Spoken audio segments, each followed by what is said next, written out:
Let's bring in a tennis strategy expert, the man behind Brain Game, deep dive into all strategies and analytics behind top-tier players, working very closely with the Italian Tennis Federation. We've had on before. Craig O'Shaughnessy joins us. Craig, it's great to see you. Nick, Jeannie, Nolsey. You were just, or no, you are in Rome. How's your trip so far? How's everything going? Amazing. I'm actually listening to you guys do a wonderful job commentating. I'm in the player lounge area and working on a little game plan for my next opponent. So amazing to join you guys. All right. Craig, thanks for taking the time. I know you were going to actually watch Brandon Nakashima earlier today. He's one player that you work with. He was able to get a walkover, so you got the day off there for a little bit. But wanted to go into this match a little bit. We're watching Danny Medvedev and Cam Norrie, and wanted to see what you thought about Danny Medvedev. You know, what can he do better to get back inside the top 10, and what is he doing better now? Yeah, so the back of the court is obviously his domain. He starts as far back as he can humanly go and not run into anybody back there. What he does well is then transitions as quick as he can back up to around the baseline. What he needs to do to take that next step is to be more of a threat at the net. So why hit the ball deep into the court and not take advantage of it and just stay deep? I really think that, you know, for all players, you want to have an all-court game.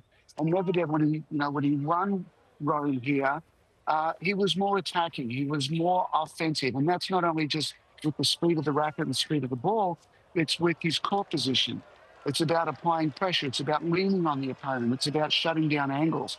So I just think Medvedev can't get stuck in a one-dimensional strategy that just hits him so far back.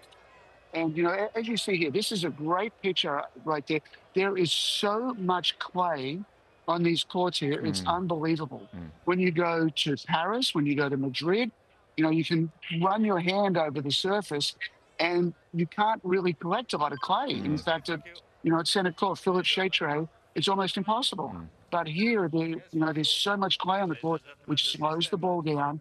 And, you know, you've got to artificially make it a little bit faster by moving in. So I think if he can master that or get back to that or watch some video of himself doing that and believe again, I think he'll be on the right track.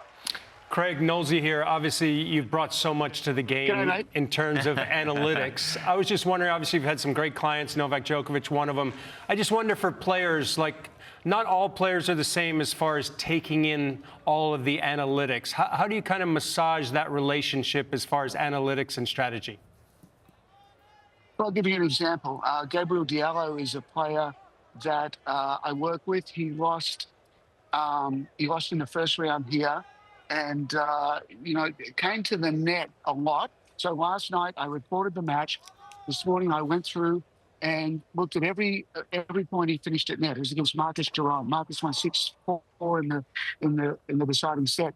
And, you know, there was almost 50 times that Gabriel came in the match, but he had a losing record. That was the problem. It's great going to the net with serve and volley, and he even came in with some return approach. So I used a video.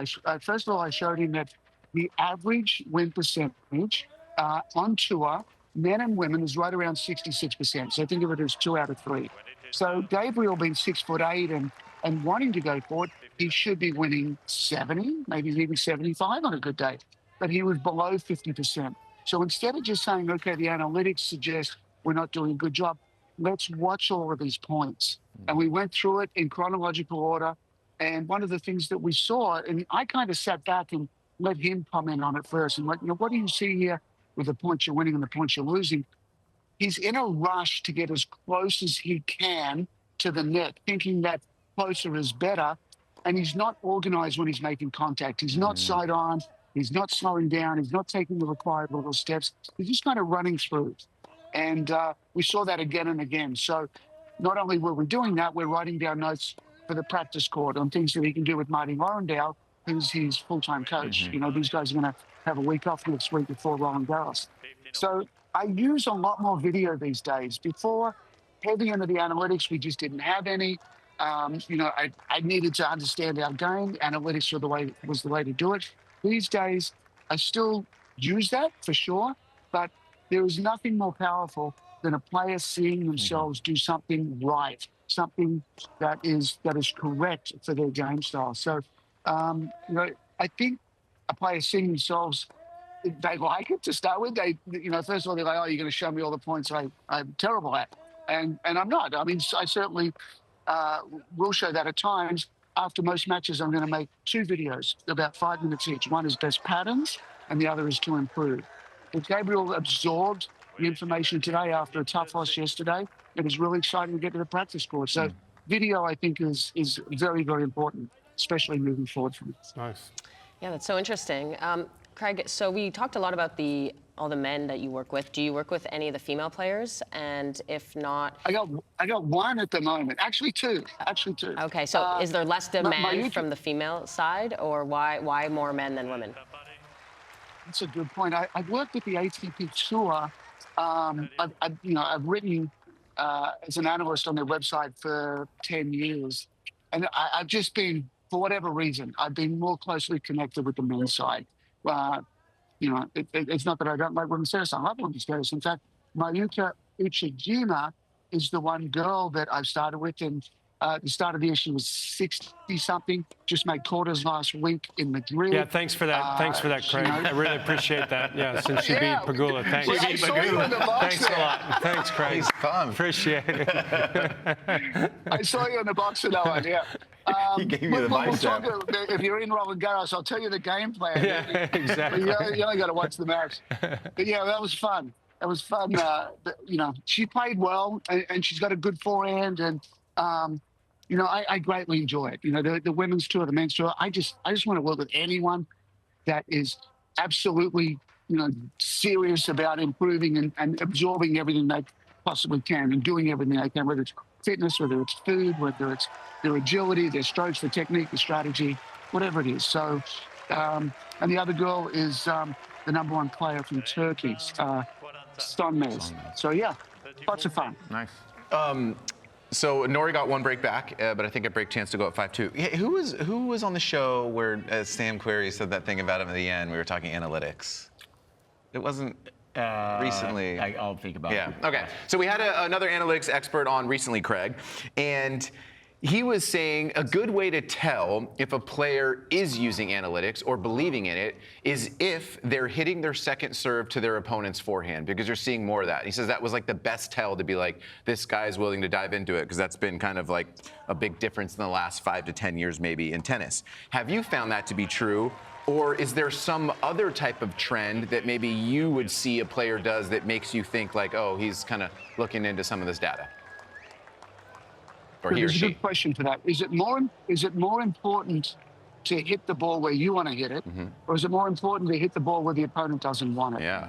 And you know that it's a good question. There's going to be some days you go out there. It's like, you know, I'm a lefty. I like to go cross court through the ag court. I like to get to the net. You know, that's my game style. And some days you'll go out there and what you want to do works, and those are fun days. But for a lot of days you go out there. You know, your A game's not going to turn up. And a good discussion point is ask a player to think back to their last year, probably 50 matches that they've played, and say, how many times did you walk off the court and go, I rocked today. My forehand was on, my backhand was great, I volleyed well, I wasn't nervous. You know, serve was solid. And traditionally, most players are going to say 2, 3, or 4 times a year that you're going to come off the court and say, my A game turned up. So if you present it in a way, say, okay, what are we going to do about the other 46 times a year where your A game doesn't turn up? And if you explain in a way that your #1 job is really not to play great tennis. Your #1 job is to make your opponent play poorly. 70% of all points in tennis are errors, 30% winners. You don't want to be the king or queen of the 30%. You want to be dominant in the 70%. So if you can explain to them, the #1 way in tennis is to make the opponent uncomfortable, which is forcing an error. That's really where the game's at. So I think going back to answer your question directly is if you see a player maybe go out of their comfort zone of what they like to do and really hammer home onto the opponent's weaknesses, I think that works well. With regards to serving second serves to the forehand, when I worked with Novak, this was a huge part of his game that we looked at 2018 at the US Open. I did a analysis of all 7 matches, and he was doing poorly, even though he won the tournament and won those 7. He was doing poorly when he served second serves out wide in the ad. They were coming back to his serve +1 backhand, and the win percentage was not nearly as high as a serve +1 forehand. So we said, okay, what if we serve more second serves down the tee to the forehand? What would happen? So he led the tour in the next year with second serve aces, which wasn't many. It was about 52. And he created this hybrid second serve that is not slow like a kick second serve, and it's not fast like a first serve, but it was in between. He's hitting as a slice, and he's catching guys where the speed was just enough where they'd hit it late. They're all sitting on a backhand. And, to this day, Novak serves more to the forehand on second serves than he does to the backhand. So I really like that strategy. As I go through and do analysis of opponents, I'm always looking for the serve location from Hawkeye on where players serve on second serves. The more they serve to the forehand, the more I hate it as an opponent analyst because you can't predict what they're going to do. So there's basically half the guys on tour are going to hit everything to the backhand jam, and the other half are going to mix well. So mixing is a far better way to do it. Craig, you're mentioning Novak Djokovic, and on our other monitor, I think we just saw that he got a wild card, or he's taking a wild card into the Geneva tournament, which is the week before Roland Garros. And with Novak, we just keep talking about, okay, what is he looking for? How is he going to get his game back? You worked with him for a very long time. What do you think he needs to do to get back to the Novak Djokovic that we know and love? When we first started working together, I sat him down and went through some of the presentations that I have on my computer. I said, Novak, you have undoubtedly the world's best backhand. I don't care. It's more about hitting forehand. So I brought up some graphics, the ABCD at the back of the court. Novak's runaround forehand is far more potent than his backhand. At the ATP Tour Finals, 2010, 11, 12, 13, 14, 5 years, you have Federer, Nadal, Djokovic, Murray, Berdych, and Ferrer for all those 5 years. The tour average for forehands and backhands is 70% winners, or right around 70. For men, women are a little bit lower, but at the ATP Tour Finals for those 5 guys, it's 75%. So the better you get up into that upper echelon, the more forehands you're going to hit. So Novak was at 72% forehand winners, 28% backhand. I go, Novak, 28% versus 72%, it's a no-brainer. And I showed him that the runaround forehand has 3 big weapons. It's upgrade, double, and freeze. So you're upgrading, putting the forehand is the sword, the backhand is the shield. You put the shield down, you pick up the sword with the runaround forehand. You can double your target area and attack wide and either side, and you freeze the opponent. They don't know where it's going until the ball comes off the strings. The reason I'm telling you this is that every time I see Novak being Novak, when the ball comes to the ad court, he's hunting runaround forehands. When he is not, when he's scared, when his game is not there, when the opponent is doing better, Novak's comfort is going back to hitting backhands in the ad court where he knows that he can make it, but it's not offensive enough. If Novak is hitting more backhands than forehands in the match, he's in huge trouble. So that's what I'm looking for. Interesting. Craig, you've obviously been hired by the Italian Tennis Federation, obviously. You like this? This is my new gear. See that? Look at that. I like the shirt there. You got the flag, you're representing. But obviously everything is coming up roses for Italian tennis. I was just wondering, what have you seen, besides obviously your analytics, which is unlocking everything, but what have you seen that's allowed Italian tennis to just thrive?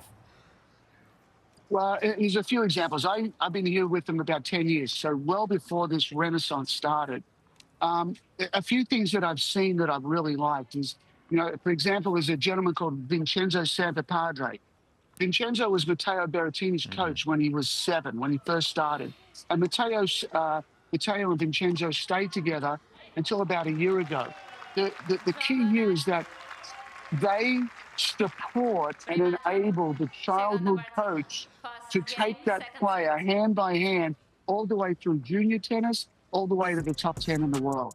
So there is no jealousy. There is no, like, he was my player and I got him there and the federation took him away and now he's training somewhere else.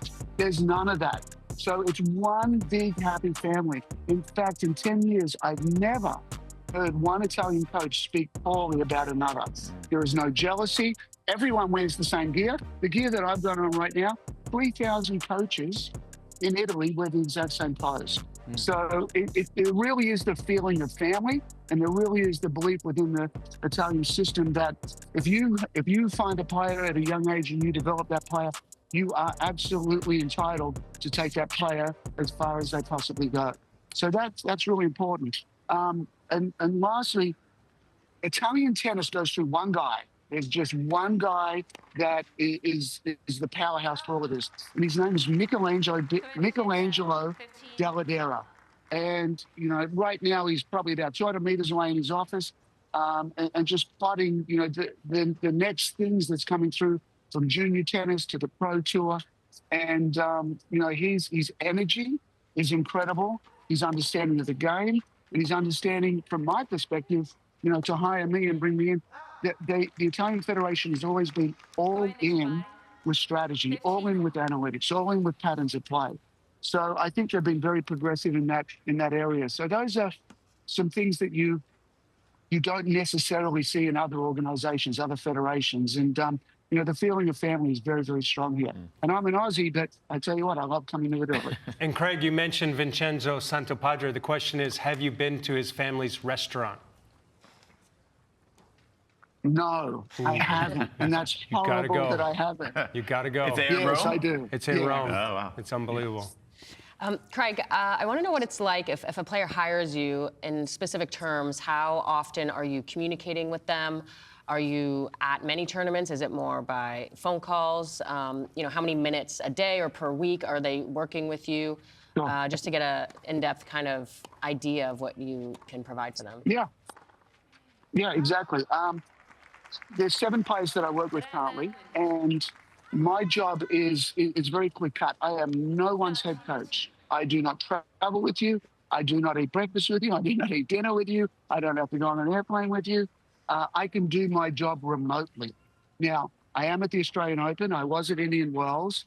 I'm now in Rome. I'll be at Roland Garros. I'll be at Wimbledon.